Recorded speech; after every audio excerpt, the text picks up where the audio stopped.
మధ్యాహ్నపు ఎండ వేడిమికి హాల్లోని కిటికీ తెరలు నెమ్మదిగా కదులుతున్నాయి. శృతి సోఫాలో కూర్చొని ఇంటి గోడల వైపు శూన్యంగా చూస్తోంది. ఆమెకు 2 ఏళ్ల క్రితం జరిగిన ఒక ఘోరమైన కారు ప్రమాదంలో తన గతం మొత్తం మర్చిపోయింది. హాస్పిటల్ బెడ్పై కళ్ళు తెరిచినప్పుడు ఆమెకు తన పేరేంటో కూడా గుర్తుకులేదు. అలాంటి స్థితిలో ఆమెకు అండగా నిలిచి చికిత్స అందించి తన జీవితంలోకి ఆహ్వానించిన వ్యక్తి ఆమె భర్త కార్తీక్. కార్తీక్ నగరంలోని అత్యంత ప్రతిభావంతుడైన మానసిక వైద్యుడు. అతను శృతిని ఎంతో ప్రాణంగా చూసుకునేవాడు. ప్రతిరోజు ఉదయం ఆమెకు నచ్చిన కాఫీని స్వయంగా ఆయనే తయారు చేసి ఇచ్చేవాడు. వారిద్దరి చిన్న ప్రపంచం ఎంతో ప్రశాంతంగా సాగిపోతుంది. శృతికి కూడా కార్తీక్ అంటే అమితమైన గౌరవం, నమ్మకం. కానీ గత వారం రోజులుగా కార్తీక్ ప్రవర్తనలో ఒక తెలియని మార్పు మొదలైంది. ఆయన క్లినిక్ నుండి ఇంటికి వచ్చిన తర్వాత కూడా ఏదో తీవ్రమైన ఆలోచనలతో మునిగిపోతున్నాడు. మధ్యాహ్నం భోజనం చేసేటప్పుడు కూడా శృతి వైపు ఒక వింతైన ఆవేదనతో చూస్తున్నాడు. శృతి ఏమైంది అని అడిగితే కేవలం ఒక చిన్న నవ్వు నవ్వి క్లినిక్లో ఒక క్రిటికల్ కేసు నడుస్తుంది అని టాపిక్ డైవర్ట్ చేస్తున్నాడు. కార్తీక్ తన స్టడీ రూమ్లో ఒంటరిగా కూర్చొని ఒక పాత డైరీని తెరిచి గంటల తరబడి చదువుతూ ఉండడం శృతి గమనించింది. ఆ డైరీని చదువుతున్నప్పుడు కార్తీక్ ముఖంలో భయం, ఆందోళన శృతిని మరింత కలవరపెట్టాయి. ఆ డైరీలో అంతగా ఏముందో తెలుసుకోవాలనే ఉత్సుకత ఆమెలో రోజు రోజుకు పెరిగిపోయింది. ఒకరోజు మధ్యాహ్నం కార్తీక్ ఒక మెడికల్ కాన్ఫరెన్స్ కోసం అత్యవసరంగా బయటకు వెళ్ళాడు. ఆయన వెళ్ళిన వెంటనే శృతి నెమ్మదిగా స్టడీ రూంలోకి అడుగుపెట్టింది. గది అంతా నిశ్శబ్దంగా ఉంది. టేబుల్ డ్రాయర్ని లాగగా అక్కడ కార్తీక్ దాచి ఉంచిన ఆ పాత గోధుమ రంగు డైరీ కనిపించింది. శృతి ఆ డైరీని చేతిలోకి తీసుకుంది.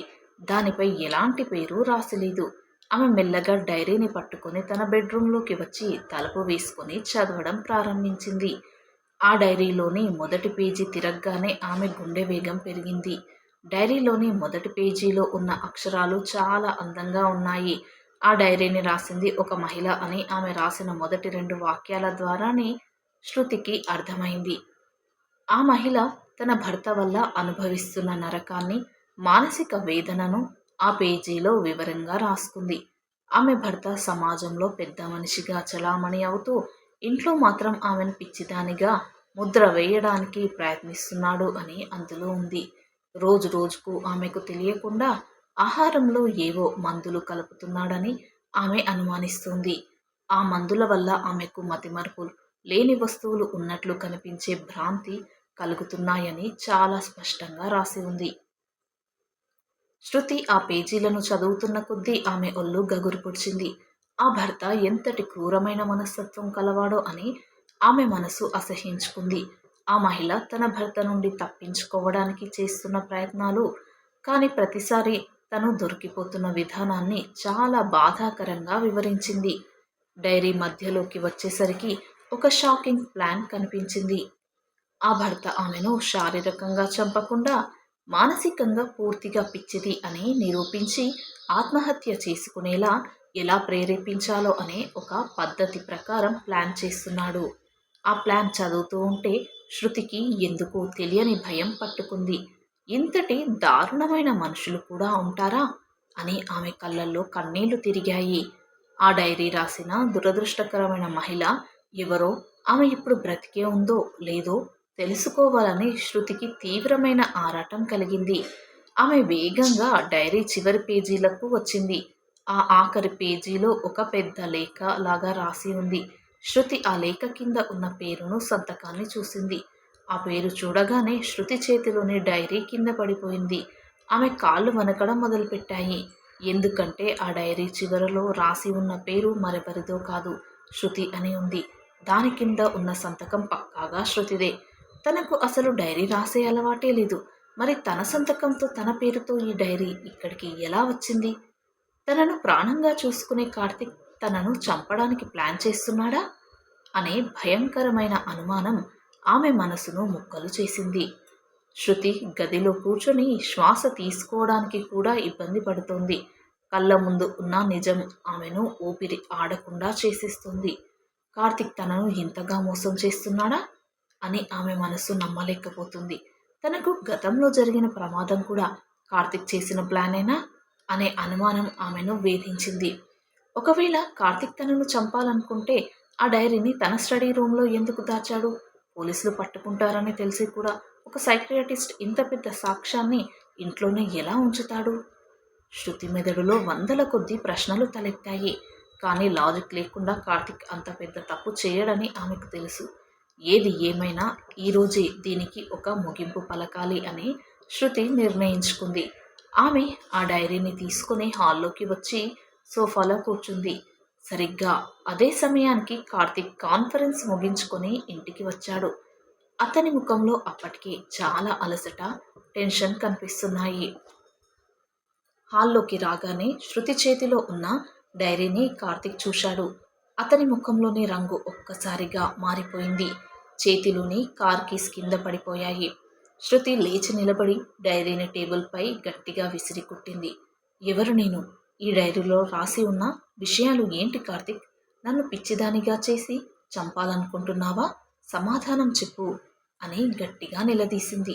శృతి కళ్ళల్లో విపరీతమైన కోపం, అంతకంటే ఎక్కువ బాధ ఉన్నాయి. కార్తిక్ నిశ్శబ్దంగా నిలబడ్డాడు. అతని కళ్ళలో నుండి నీళ్లు కారడం మొదలయ్యాయి.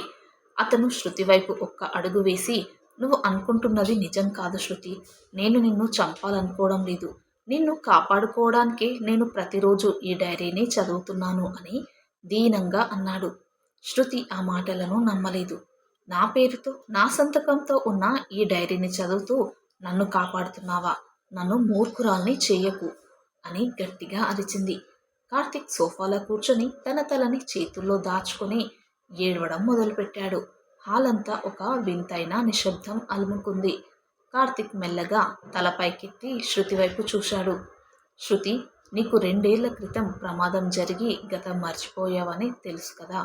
కానీ ఆ ప్రమాదానికి ముందు నీ జీవితంలో ఒక నరకం ఉంది. అది నీకు తెలియదు, నీకు గుర్తుకులేదు అని అతడు చెప్పడం ప్రారంభించాడు. శృతి ఏమీ మాట్లాడకుండా వింటూ నిలబడింది. నువ్వు నన్ను కలవడానికి ముందే నీకు పెళ్ళయింది. నీ మొదటి భర్త ఒక సైకో. వాడు సమాజంలో పెద్ద మనిషిలా నటిస్తూ నిన్ను ఇంట్లో తీవ్రంగా హింసించేవాడు. నిన్ను పిచ్చిదానిగా ముద్ర వేసి నీ ఆస్తిని లాక్కోవడానికి అతడు ప్లాన్ చేశాడు. వాడు నీకు తెలియకుండా ఆహారంలో కెమికల్స్ కలిపేవాడు. ఆ సమయంలోనే నువ్వు నీ ప్రాణాలను కాపాడుకోవడానికి వాడు చేస్తున్న కుట్రలను సాక్ష్యాలతో సహా ఈ డైరీలో రాసుకున్నావు.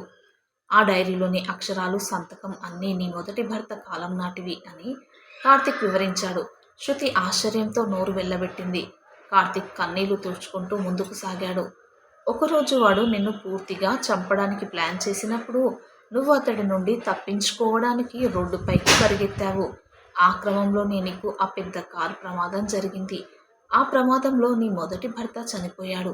కానీ నీకు ఉన్న జ్ఞాపకాలన్నీ పోయాయి. హాస్పిటల్లో సైకియాట్రిస్ట్గా నేను నీకు ట్రీట్మెంట్ ఇచ్చాను. నీ గతాన్ని తెలుసుకున్న నేను ఆ పాత భయంకరమైన జ్ఞాపకాలు మళ్ళీ నీకు గుర్తొస్తే నువ్వు తట్టుకోలేవని నిన్ను నా జీవితంలోకి ఆహ్వానించి పెళ్లి చేసుకున్నాను. ఎందుకంటే నేను నిన్ను ప్రేమించాను కాబట్టి. నీకు ఒక కొత్త జీవితాన్ని ఇచ్చాను అని కార్తిక్ చెప్పాడు. శృతి మనసు ఒక్కసారిగా తేలికపడింది. కార్తిక్ విలన్ కాదని, తనను కాపాడిన దేవుడని ఆమెకు అర్థమైంది. కానీ ఆమె మనసులో మరో ప్రశ్న మెదిలింది. అంతా బానే ఉంది కార్తిక్, కానీ గత వారం రోజులుగా ఈ డైరీ చూసి నువ్వు ఎందుకు అంతగా టెన్షన్ పడుతున్నావు? నా మొదటి భర్త చనిపోయాడు కదా, ఇక భయం ఏముంది అని శృతి అడిగింది. కార్తిక్ ముఖంలో మళ్ళీ అదే పాత భయం కనిపించింది. కార్తిక్ టేబుల్పై ఉన్న డైరీని చేతిలోకి తీసుకున్నాడు. శృతి, నీ మొదటి భర్త ఆ ప్రమాదంలో చనిపోలేదు. అతడు తీవ్రమైన గాయాలతో బ్రతికి బయటపడ్డాడు. కానీ ఇన్నాళ్ళు పోలీస్ కేసుల వల్ల జైల్లో ఉన్నాడు. అతడిప్పుడు గత వారం రోజుల ముందే జైలు నుండి విడుదల అయ్యాడు. అతడి విడుదలైన రోజు నుండి మన ఇంటి చుట్టూనే తిరుగుతూ ఉన్నాడు. నిన్ను మళ్ళీ తనతో తీసుకెళ్లాలని అతడు ప్లాన్ చేస్తున్నాడు అని కార్తిక్ అసలు నిజం చెప్పాడు. శృతి ఆ మాట వినగానే ఒక్కసారిగా షాక్కి గురైంది. వాడు వస్తే నీకు పాత విషయాలన్నీ గుర్తొస్తాయి. ఆ భయంకరమైన జ్ఞాపకాలు నీ మెదడు తట్టుకోలేదు. నువ్వు మళ్ళీ మానసిక రోగివి అయిపోతావని నేను భయపడుతున్నాను. ఒక సైకియాట్రిస్ట్గా నీ మెదడును ఆ పాత జ్ఞాపకాల నుండి ఎలా రక్షించాలో తెలియక నువ్వు గతంలో రాసిన ఈ డైరీని చదువుతూ నీ యొక్క మానసిక స్థితిని అర్థం చేసుకోవడానికి నేను ప్రయత్నిస్తున్నాను. నేను ఎలాగైనా ఆ విలన్ నుండి కాపాడుకోవాలనే టెన్షన్లోనే నేను ఇన్నాళ్ళు నరకం అనుభవించాను అని కార్తిక్ ఏడుస్తూ చెప్పాడు. శృతి కళ్ళల్లో నుండి నీళ్లు వరదలా కారాయి. తన భర్త తనను ఎంతగా ప్రేమిస్తున్నాడో, తన మానసిక ఆరోగ్యం కోసం ఎంతలా తపన పడుతున్నాడో ఆమెకు పూర్తిగా అర్థమైంది. ఆమె నెమ్మదిగా వెళ్ళి కార్తిక్ చేతులను పట్టుకుంది. నన్ను క్షమించు కార్తిక్. నిన్ను నేను తప్పుగా అర్థం చేసుకున్నాను. నా గతం ఏదైనా కావచ్చు. కానీ నా వర్తమానం, భవిష్యత్తు అంతా నువ్వే. ఆ సైకో నా ముందుకు వచ్చినా నాకేం కాదు. ఎందుకంటే నీ ప్రేమ నాకున్న అతిపెద్ద ధైర్యం అని శృతి ఎమోషనల్గా అంది. కార్తిక్ ఆమె చేతులను గట్టిగా పట్టుకుని ధైర్యం చెప్పాడు. మరుసటి రోజు ఉదయం కార్తిక్ పోలీసులకు ఆ డైరీని, అలాగే ఆ మొదటి భర్త చేస్తున్న బెదిరింపుల ఆధారాలను అప్పగించాడు.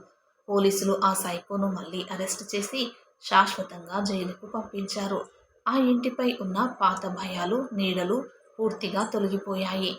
మధ్యాహ్నం ఎండలో శృతి మరియు కార్తిక్ ఇద్దరూ కలిసి ఆ పాత డైరీని కాల్చేశారు. బూడిదైపోతున్న ఆ పేజీల వైపు చూస్తూ శృతి తన కొత్త జీవితాన్ని కార్తిక్తో సంతోషంగా ప్రారంభించింది.